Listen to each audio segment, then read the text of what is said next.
Sooners of Oklahoma at 12-0 and still looking for respect nationwide.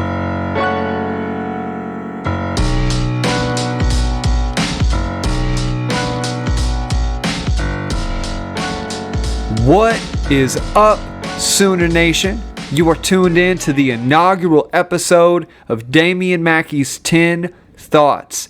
Each and every week, D-Mac's going to take the time to write out 10 points he felt were important from the game. It could be coaches, players, and everything in between. If you follow the Barry and Mack Show podcast feed, you will not miss an episode. Without further ado, here we go. Hey, a lot of people don't even know the story behind that, but guys, for probably the last, 3-4 years after every game, I used to publicize, my thoughts on the game, good, bad, or indifferent. I generally do it by position groups, started with the head coach and then going all the way down. And it's something that, I think it'll probably be something, Barry, on game day, probably that we can record that day and have available that night. So it's something we're trying to figure out how we're going to proceed moving forward. But essentially what that means is I need to learn how to do it. Like I need to grow up and get better with technology. Okay. But guys, I'm excited about it. 10 thoughts. It's really important to me. If you like it, all good. Participate. I generally ask for people to give feedback at the end. So we'll see what your feedback looks like. You can direct that to the IG page or Twitter. But these are 10 things I'm thinking about after the OU game against K-State.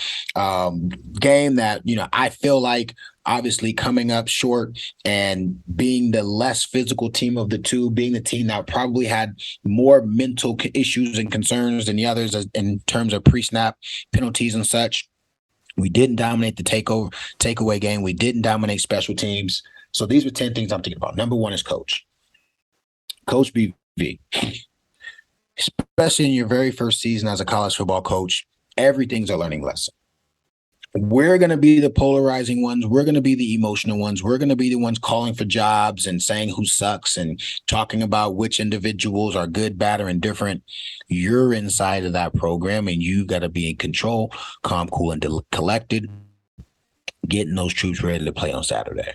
So for you, Coach, I'm really interested to see how you address the week, because here's what we both know. Film doesn't lie. There is now film available and ready to you to show your team, to show your upperclassmen, to show your starters, to show your puppies, to show the kids who have flashed early in the season. There's now reason to say, with quantitative data, hey, we're going in this direction now, and here's why. So I'm hopeful that the film that we saw from Saturday night, from the game we saw Saturday night, will be used for you to correctively move your personnel in a space that will be most beneficial to the program, because we did see it, and I heard you say it. Some people reared some old bad habits. Emphasis on old because the new guys don't have them. The new guys don't have habits from the prior seasons where when they make a mistake, they compound it. When they make a bust, they bust again. Or when something's happened, they sit and react instead of being a proactive person who's aggressive and assertive. So I'm looking forward to that, Coach. I'm looking forward to that continued conversation about championship DNA. Right. The difference between, good and great, the difference between the teams that are decent and the teams that win it are those guys make plays when it matters. I'm looking forward to some intentionality and some purposeful practice and preparation on what's going to happen on third and medium. Because all the third downs that matter, they got them. All the third downs that mattered for us, we didn't. We got penalties. We went backwards, or we just ducked our head and quietly jogged off the sideline. Right. So championship DNA. Next, we're going to go to the quarterback. Dylan had a great game. By the way, people want him to be like, they talking about him like he's a scrub. They're talking about him like, he doesn't bring, like, the kid had a great game, man. The numbers don't lie. However, the question he's got to ask himself is relative to his peers. What do you want to be remembered? Do you want to be Gary Gibbs or do you want to be Bob Stoops? That's the question. I don't think anyone can question whether or not he's going to throw, 3-4 touchdowns a game. He's going to make something happen with his legs. It's 2 weeks in a row. He made some quality plays with his feet. The question we want to know is, does he have the gumption right? When I was on the team, we called him gorilla nuts. Excuse my candor. Does he have gorilla nuts or does he have peanuts? Dang, that's kind of rude to say it that way, but that's how we used to say it when we were on the squad, because we want to know if he wants to be good or be great. He's firmly in the Heisman conversation if he connects on the gimmies that he should have connected on this season. And that's just telling the truth. Relatively speaking, you want to be closer to Trevor Knight, you want to be closer to Baker Mayfield. You gotta. I mean, he's under the helm. He's got to ask himself those questions. We're excited, by the way. I'm cheering for you. I'm vying for you. I think you're gonna get it done. But I want to know. As a student fan, I want to know. Running backs, I think we've identified a lead dog. Gray came in, played well. I like the position Major was in. By the way, there's going to be some games where Major dominates and has more plays, and he's the game plan is going to be better suited for him. But it's good to see the running back game coming back multiple weeks in a row, and the guys making plays. I think this is kind of retribution for Gray, putting him in a position to be an individual who, like he, I don't know that he's on the level as Bijan or something like that, but he's elevating himself. He's making himself some money. He's going to be a guy he continues to play the way he's playing right now. He could absolutely be a guy on Sunday. Tight ends, quietly but deadly, right?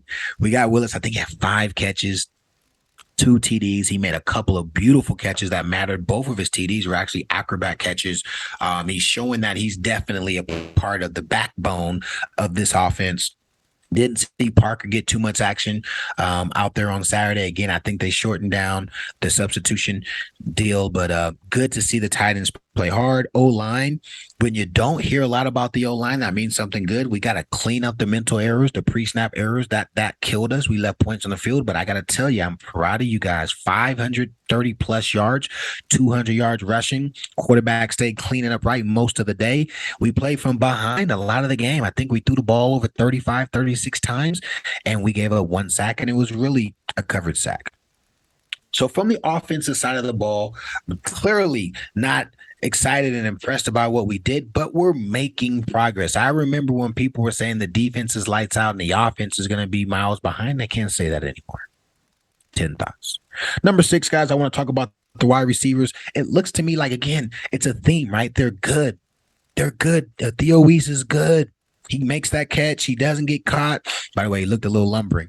You need to open up and breathe a little bit, brother. But you made the play. You got to the end zone. Mims is a stud. Definitely a guy that, we see emerging as a nationally respected guy. Farouk is stepping up as well. He's being a guy that we can see is going to make some plays and continue to get better. Looking forward to seeing those guys. They play winning football on Saturday. We got to clean up the blocking. And we got to catch the ones that matter. Drake, I know if I had the opportunity to speak to you, you would have said, man, I should have caught that ball. I got the proper depth. I came out my cut. The ball was on me a little faster than I anticipated, but I could have made the play. I know you say it. Make the play next Saturday, son. D-line. D-line, this is a call out. I'm calling you guys out because we're putting a lot of pressure and strain and strife and anxiety on our defense because you guys did not play up to the par of what that defense needs for it to do what it needs to do in the back end. You guys got praised. You guys got sacks. You were leading the country in tackles for loss. We had multiple guys with multiple sacks and multiple big plays. And on Saturday, you got nothing. Nothing. Defensive line. I'm calling you out, especially the DNs. I'm calling out 14.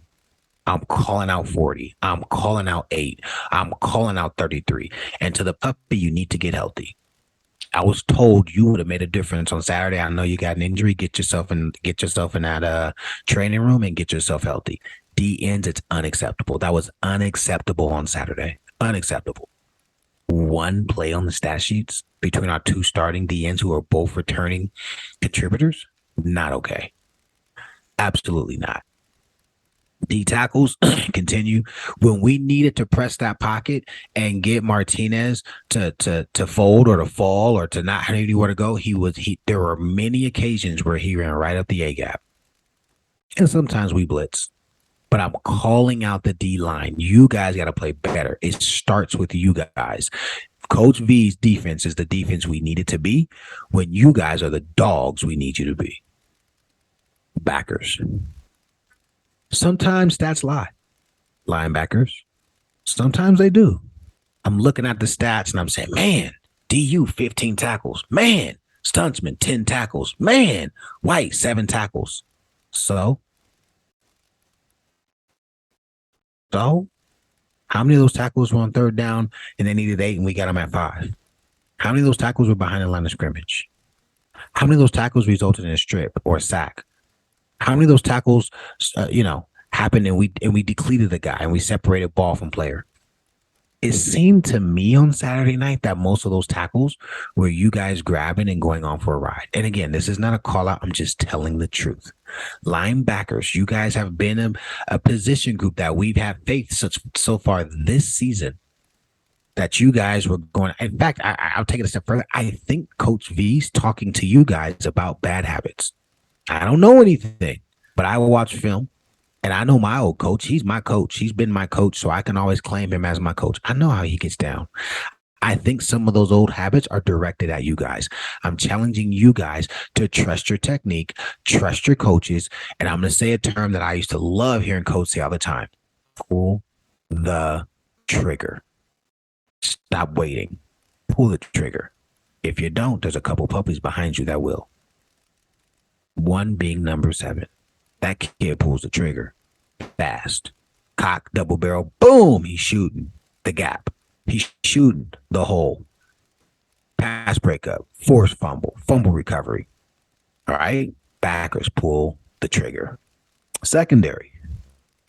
I feel like the secondary is reading their clips a little bit. Everyone's talking about Bowman's going to be an All-American. Well, it's an All-American Saturday. By the way, son, played great football. Definitely you're somebody who the defense is learning that they can depend on. You're a good last line of defense. You're smart. You're savvy. You're around the ball. You make plays. You tap a ball away in the end zone, man. That was a great play. But I'm going to challenge you to go be an All-American. Everyone tells me how great you are with the ball. I can't wait to see you take the ball from the offense and show us. All-Americans do. All-conference guys do. That's what they do. By the way, Woody, I'm talking to you. Right, Woody, you gave up your first TD this year. I got you. He bodied you up. He took a slant and took the inside, and the quarterback put it right on him. Like, he boxed you out. But you guys can't settle for good, man. You're earning probably $50,000 to $100,000 every single game you lock things down. I praised the hell out of you last week. And you missed some tackles in space, and it wasn't your best game, but you weren't out there scrubbing it up either, man. I want you guys to know you're great. 9 play winning football, you're a little light. When people, they shouldn't be able to run those quick screens on you. A lot of those quick screens were run on you. Jaden Davis made some plays. All right. So for the safeties and the corners, again, I don't have a lot of critiques except to say you guys need to clean things up. You guys left a lot on the field as well. We gave up a TD. That's something that we don't typically do. We missed a lot of tackles in space. All right. And then we got some guys that need to really, really do some soul searching and saying, am I doing what's best for the team? We really do. And I get it. Coach is going to put the guys in the field they think are the best, to go get it done. But, part of it is on you too. If you're on the field, make sure you represent that interlocked OU. That interlocked OU means everything to me, means everything to alumni, means everything to the individuals that blood, sweat, tears, or went to OU, or his family went to OU, or is from Oklahoma. Don't go out there and on film, you look like you're being lazy. Don't do that. It's not fair to you. It's not fair to the university. It's not fair to us. Go out there and play hard. Go out there and rep our university. Overhangs, cheetahs, and, the rest of the crew. Guys, some of you guys think you should be on the field. My advice to you is earn it this week. You guys are watching the film today or tomorrow. Either it was today or tomorrow, you're going to watch it. The film is not going to lie. Let this be the week you step your game up. Let this be the week you stay early. You come early and you stay late. Make sure you get your lifts in. Make sure your homework's done, right? Somebody's going to get an opportunity this week because you did the little things that matter.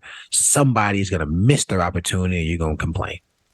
Be interesting to see which community those guys show up in. So, top to bottom, You know, it's a game we got to learn from. It's a tough pill to swallow, from the coach down to every position group. What I'm thinking is, from now on, you guys got to earn it with me.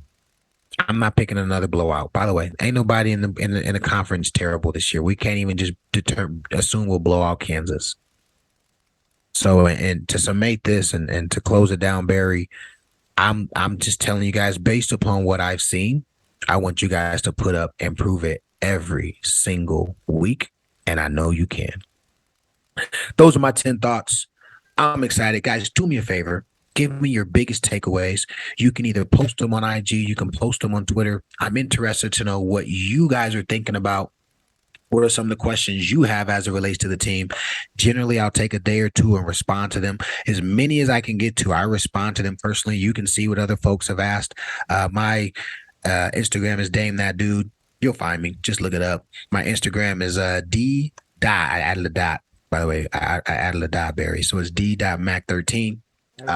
Again, you'll see me there. Shout out to like the 12 people who follow me. I'm feeling pretty good about myself. I got like 12 followers on Twitter now. I'm feeling pretty special. But guys, let's make this our weekly deal where we go on and have a community conversation. In fact, what's that thing called on Barry? What's it called? Twitter what? A Twitter space or something like that? Yeah. We need to do a Twitter space and have the 10 thoughts on there and let folk ask their questions, because it's been something that's gotten a lot of traction in the past, and I want to see it continue to develop and grow and be something we continue to move forward with. So last thing I'll say is this. Looking forward to new partnerships and relationships. I'm looking forward to continuing to build out this podcast and connect and work with just a couple different places that really value our content and think this partnership and relationship is something that'll be valuable to them. I'm looking forward to making an announcement probably in the next week. I'd say by next week we'll have an announcement to make, and I'm going to ask all of you guys to go participate and get involved in that. But for tonight, guys, let's take this one on the chin. Let's not make excuses. Let's not go on all over social media and complain and blame and be victims. Guys, we lost. The better team won on Saturday. We might get a chance to see their ass again, and when we do, we better be ready to kick their ass, man, because we have the better team and we deserve the victory. Thank you for listening to Damian Mackey's 10 Thoughts. If you enjoyed the episode, please go leave a rating and review wherever you can do so. Also, follow the Instagram at The Barry and Mack Show, Twitter at Barry and Mack SHW. Make sure, if you haven't, subscribe to the Barry and Mack Show podcast feed so you do not miss an alert whenever there is a new episode. We will see you soon.